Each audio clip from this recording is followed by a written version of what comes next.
All roads led to Brands Hatch on the big day. Well, most of the roads in Kent, anyway. Rain or shine, motor racing fans certainly weren't going to miss this unique occasion. With all the new amenities for spectators and a magnificent programme of the Grand Prix as a climax, no wonder nearly 100,000 turned up. Plenty of women fans among them. Anita Taylor was driving a Mini Cooper in the Molly Slip Trophy race. So was Paddy Hopkirk of this year's Monte Carlo Rally fame.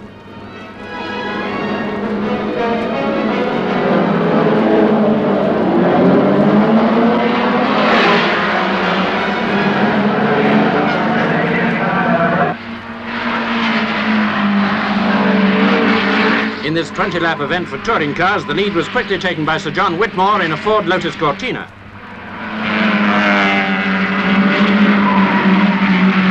Number 70, Pete Clark in a Mini Cooper, followed by Anita Taylor.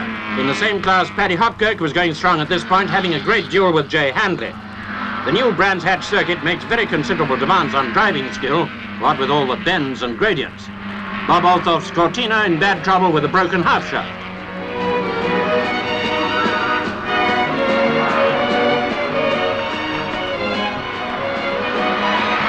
Meanwhile, Sir John Whitmore held on to his lead. The Morris and Austin Mini Coopers were well placed, but in the closing stages, the Ford Cortinas dominated the race, and Sir John covered the 53 miles at an average of over 81.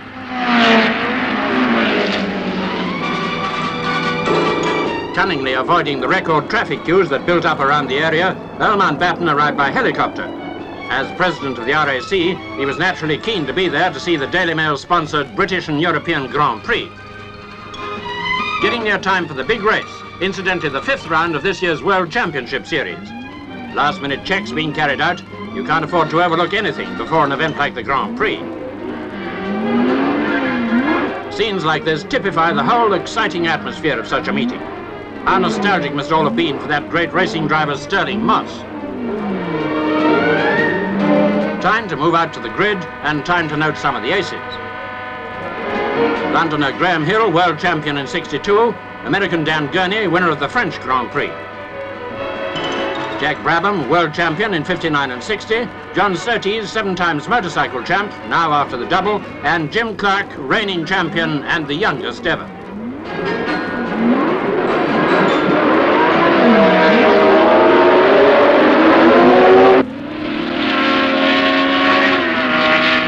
Only Cinemascope and colour do justice to this great race. 80 laps of twisting circuit and an overall distance of 212 miles. Jim Clark went right into the lead, closely followed by Dan Gurney driving a Brabham Climax. Jack Brabham, racing ace and designer too, was in hot pursuit in a Brabham, of course. Speed, well, that can be anything from, say, 40 to 140, with an average well over 90. In the 3rd lap, Dan Gurney was in real trouble. He'd just broken the lap record when he had to drive into the pits with his transistor ignition on fire. He got back in the race, but his chance had gone. The circuit, just over 2.5 miles, is as tricky as they make them. Jim Clark kept the lead lap after lap. It was vital to stay there, for he was only 1 point ahead of Graham Hill in this year's series.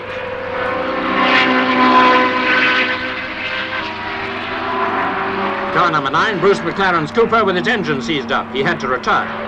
In the meantime, Graham Hill had moved up in his BRM. From now on, he presented a very dangerous challenge.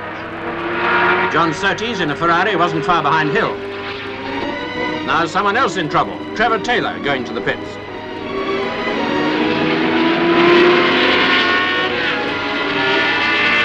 Lorenzo Bandini of Italy is destined to finish 5th in his Ferrari, but there's still a long way to go.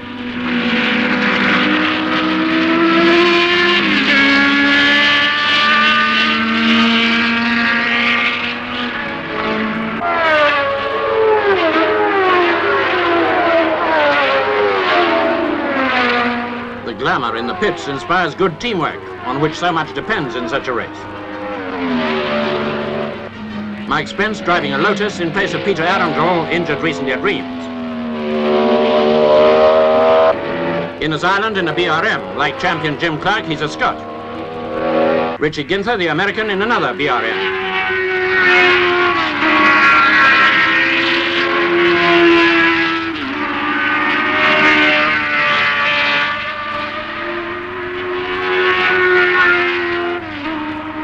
14 out of 23 finished the Grand Prix, with John Surtees taking third place. Brilliant driving, but he couldn't catch the two leaders. Nor could Graham Hill catch the champ, but it was a close call.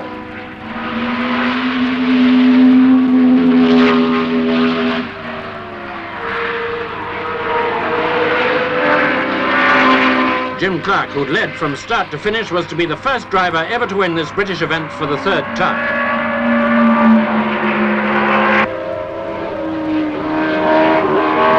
He made sure of victory, but it was by a margin of less than 3 seconds. A magnificent race, won at an average of 94.1. All that remained now was the lap of honour. Earl Mountbatten presented the cheque for £1,000 and the trophy.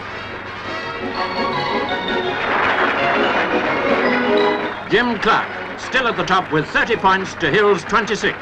He must feel good about that too.